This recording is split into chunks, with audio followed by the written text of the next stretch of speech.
Bonsoir, Monique Bonsoir. Pinson-Charlot. Alors, vous avez écrit ce livre avec votre mari, Michel Pinson. Vous en êtes, je crois, à votre, à peu près, j'ai lu 20e livre, je crois, ensemble. Oui, 22, parce qu'on 22e livre. Vous êtes sociologues tous les deux, vous êtes anciens du CNRS. Et on peut dire que vous êtes devenus, en quelques années, les spécialistes, les radiologues, comme je les appelle, les radiologues des beaux quartiers, de la grande bourgeoisie, des grandes familles du Gotha, et donc souvent des plus riches. Et cette fois-ci, vous vous attaquez à la fraude et à l'évasion fiscale dans ce dernier livre, Tentative d'évasion fiscale. Alors, j'ai envie déjà de vous demander pourquoi tentative, parce que quand on lit votre livre, on a plutôt envie de le titrer Grande évasion fiscale réussie. Oui, c'est ça. Mais alors au départ, on ne savait pas si on allait réussir. D'accord. Il y avait deux objectifs. On va essayer de prendre nos lecteurs par la main, et puis de les emmener en Suisse, et puis de tenter d'ouvrir un compte, de faire quelque chose, quoi. Alors, on va reparler de la Suisse, mais la fraude fiscale en France, ça représente combien chaque année à peu près? De manque à gagner pour l'État, ça représente, et ça c'est tous les experts qui sont d'accord sur ce minimum, entre 60 et 80 milliards. Et c'est un chiffre très important à retenir parce qu'il est très proche du déficit public. Donc chaque année, 60 à 80 milliards d'euros seraient planqués, entre guillemets, dans des paradis fiscaux. C'est de l'argent qui n'est pas déclaré au fisc et donc qui échappe au... Au niveau mondial, on a aussi une idée de ce que ça représente? Au niveau mondial, je crois que c'est 35 000 milliards de dollars. Mais pour l'Europe, ça je suis sûre du chiffre, c'est 1000 milliards d'euros. Donc c'est au fond... Dans la tentative, on a voulu, avec Michel, aussi tenter de chiffrer et de montrer que... l'échelle de ces sommes qui sont absolument énormes. Et qui font qu'il s'agit bien d'une arme dans la guerre que les plus riches mènent contre les peuples pour les asservir, pour obtenir le consentement des peuples, que les ouvriers acceptent des baisses de salaire en travaillant plus, enfin tout ce qui est fait au nom de la compétitivité, au nom de ces déficits qui sont en réalité une construction sociale. Oui, alors c'est un livre militant, hein. Vous avez appelé à voter Jean-Luc Mélenchon, donc vous êtes Est-ce que vous êtes membre du parti de gauche ou pas? Non, je suis pas. Je suis une. Enfin, je suis une militante. Vous savez, autour de moi, je suis entourée de militants qui sont militants pour le néolibéralisme, mais eux, on les appelle pas des militants. Moi, militant, c'est un joli qualificatif. Et quand on me dit ça, ça veut dire que je suis une très bonne sociologue, parce que.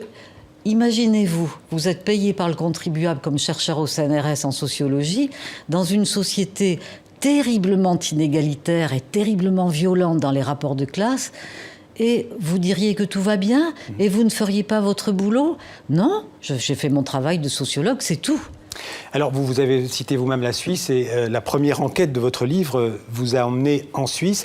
Et quoi qu'on dise sur la fin du secret bancaire, parce qu'on prétend beaucoup que le secret bancaire vit ses dernières heures... ces dernières années, parce que c'est le 1er janvier 2018. Voilà. Donc on a laissé du temps. On a laissé du temps. Et vous dites que la Suisse reste l'un des plus gros, je dirais, coffres-forts de l'évasion fiscale. Oui, parce qu'en réalité, les accords d'échange automatique qui n'entreront pour la Suisse qu'au 1er janvier 2018, et donc, petite parenthèse, vous imaginez le temps qu'on laisse aux plus gros fraudeurs pour arranger les choses autrement. Donc la Suisse était effectivement intéressante, mais si vous voulez, ces échanges automatiques renforcent paradoxalement l'opacité de la fraude fiscale. C'est-à-dire que l'échange automatique porte sur les comptes nominatifs, mais aujourd'hui, vous savez que l'ingénierie fiscale a repris la méthode des trusts anglo-saxons pour inventer des montages très compliqués, comme des poupées gigognes. Et par exemple, nous, quand on est allé se présenter à HSBC, on savait très bien que dès que notre profil numéroté aurait été établi sur différents comptes bancaires, 48 heures après, les codes étaient transférés dans des trusts aux îles Vierges britanniques ou au Panama, et nos noms de Pinson auraient été dissociés des avoirs placés. Vous avez été vous présenter dans cette banque, HSBC, pour ouvrir un compte? Oui, on a... Et ça n'a pas marché? Non, ça ne pouvait pas marcher, mais parce qu'il faut 1 million d'euros de tout ça. Alors, officiellement, pour la France et pour l'OCDE, c'est-à-dire l'Organisation de coopération et de développement économique, il ne resterait, je cite le chiffre que vous citez, que 8 paradis fiscaux dans le monde. Est-ce que c'est réaliste? Oui, enfin, en tout cas, pour Michel Sapin et le ministre du Budget, Christian Eckert, aujourd'hui... Michel Sapin, qui est le ministre des Finances français, oui. Il ne recense que 8 paradis fiscaux. Et autrement dit, si vous voulez, c'est tout le jeu de la définition entre la fraude et l'optimisation fiscale. On ne pointe que des petites îles avec beau palmiers, belle bleue et sable blanc comme bouc émissaire, comme paradis fiscal, comme lieu de la fraude, alors que l'impertinence de notre travail, ou la pertinence sociologique de notre travail, c'est au contraire de montrer que c'est au cœur des grands États, que ce soit les États-Unis... Parce que vous citez la Suisse, le Luxembourg, par exemple, vous citez aussi le Delaware, qui est un petit État américain dont on parle pratiquement jamais, et qui est un paradis fiscal. Qui est le premier paradis fiscal du monde, en termes de chiffres de dépôt, c'est le premier. Et surtout... Nous proposons, après notre petit voyage en Suisse, d'emmener nos lecteurs sur le paquebot de Bercy. Alors ça, c'est extraordinaire parce qu'on apprend qu'en fait, au ministère français des Finances, donc on appelle Bercy parce que c'est quai de Bercy dans le 12e arrondissement à Paris, pour les gens qui nous regardent au bout du monde, vous dites, en fait, le Bercy, donc le ministère français des Finances, est sous pavillon de complaisance. C'est un gendarme, en fait, qui serait complice de la fraude. Et pour ça, il a un moyen très, très, très ingénieux qui s'appelle le verrou de Bercy. Expliquez-nous ce que c'est, ce verrou de Bercy. Alors, ce verrou de Bercy, c'est une dérogation au droit commun, parce que vous voyez un inspecteur des impôts qui, après son travail lié à la traque de la fraude fiscale, repère un dossier avec des centaines de millions d'euros non déclarés, tout ça. Cet homme-là ou cette femme-là, dans ses fonctions, n'a pas la possibilité de transférer directement ce dossier au parquet, auprès d'un procureur de la République. Ça passe par le ministre du Budget. Voilà, c'est obligatoire. Seul le ministre du Budget a la possibilité soit d'aiguiller vers les tribunaux et donc la pénalisation de la fraude, soit d'orienter.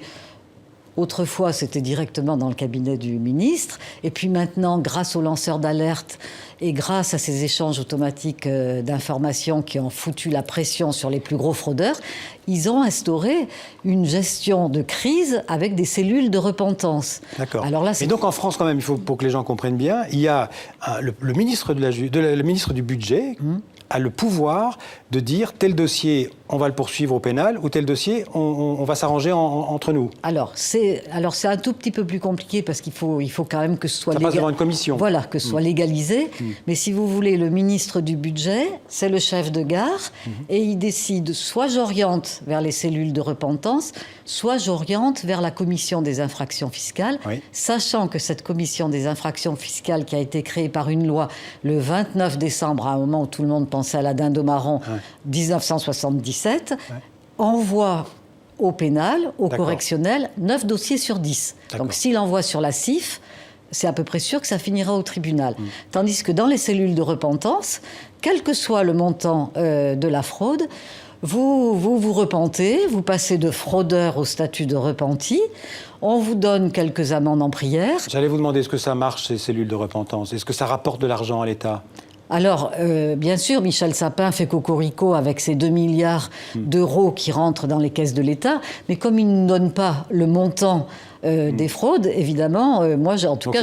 C'est 2 milliards qu'on peut rapporter aux 60 ou 80 milliards dont vous parliez tout à l'heure. Voilà, mais c'est pas beaucoup, si vous voulez. Alors, tout le monde en prend pour son grade dans votre livre. Les gouvernements, qu'ils soient de droite ou de gauche, les banquiers, évidemment, les riches eux-mêmes, les cabinets d'audit, vous en parlez beaucoup, et de conseils financiers, et puis les journalistes aussi, en tout cas certains journalistes, qui, dans l'expression paradis fiscal, ne retiendraient que le mot paradis, vous l'avez mentionné tout à l'heure. Par contre, vous rendez hommage à certains autres journalistes, eux, des journalistes d'investigation, qui font un boulot, qui sont d'ailleurs essentiels, les lanceurs d'alerte, pour rendre public ces scandales d'évasion fiscale. Oui, parce que ce qu'il y a d'extraordinaire à Bercy, toutes les listes de fraudeurs qui sont apparues dans les journaux, SwissLeaks, LuxLeaks, etc., Offshore Leaks, c'est pas le résultat de la traque fiscale de Bercy. Ils ne font que gérer une crise qui est liée aux lanceurs d'alerte. Alors, soit c'est les lanceurs d'alerte, comme Hervé Falciani, soit c'est des conflits familiaux. Hervé Falciani, qui était un ancien d'HSBC, qui un jour a fait publier une liste de fraudeurs. Oui, c'est ça. Enfin, il est plus ou moins parti avec le disque dur, voilà. Et puis Donc ça, c'est un lanceur d'alerte. Puis il y a aussi des journalistes qui font des enquêtes. Il y a d'ailleurs un groupement, un consortium international de journalistes d'investigation qui publie régulièrement des enquêtes sur ces questions. Oui, 157 journalistes de 40 pays différents. En fait, votre thèse, Monique Masson-Charlotte, c'est de dire que tout ça, en fait, c'est un système bien huilé, une sorte d'oligarchie où chacun joue son rôle. C'est une classe, en réalité, ce n'est pas des paradis fiscaux, c'est une classe sociale qui est au top des États, de la politique, de la finance, de l'industrie, des médias, de l'art, de tout ça, et qui, à l'échelle mondialisée, aujourd'hui, est au-dessus des États-nations et refuse la contribution de la solidarité avec les peuples. Et ça va même beaucoup plus loin, puisque, comme je l'ai dit tout à l'heure, ils se servent même de cette arme pour créer les dettes et les déficits. Sont des créations de ces riches, c'est une construction sociale pour obtenir l'assentiment des peuples. Donc ce que nous disons est quand même très lourd de conséquences. C'est une classe sociale qui organise le plus grand casse des temps modernes. Qu'est-ce que vous dites aux citoyens? Réveillez-vous, ou vous pensez que ce genre de livre peut servir à quelque chose, ou que de toute façon le combat est perdu d'avance? Non, le combat ne peut pas être perdu d'avance, sinon à 70 ans, j'aurais pas l'énergie que je mets avec mon cher mari à faire tout ce travail. Non, parce que ces gens-là ne représentent que 1% des êtres humains. Alors c'est vrai qu'ils s'accaparent toutes les richesses. Les autres, c'est les fameux 99%. Voilà, et les autres, c'est les 99%. C'est nous qui détenons les rênes de l'économie réelle. Ce qui se passe est tout simplement incroyable. Et tout à l'heure, vous avez parlé du pape François. Et c'est vrai que lui, par rapport au pays dans lequel on vit, il traite ça de dictature subtile au relent de fumier du diable. C'est quand même extraordinaire. Et donc, rien n'est perdu. Vous voyez, il y a des forces, il y a beaucoup de gens qui demandent la suppression du verrou de Bercy, parce que déjà, si on supprimait le verrou de Bercy, ça serait vachement bien, parce que tous les inspecteurs des impôts pourraient saisir le procureur. Pardon, je suis trop bavarde, pas du tout. mais je suis passionnée. Voilà, merci. C'est très bien. Je renvoie à votre livre, donc Monique Pinson-Charlot, le livre avec Michel, votre compagnon, votre mari, Tentative d'évasion fiscale aux éditions Zone. Merci beaucoup d'avoir été notre invité. Merci à vous.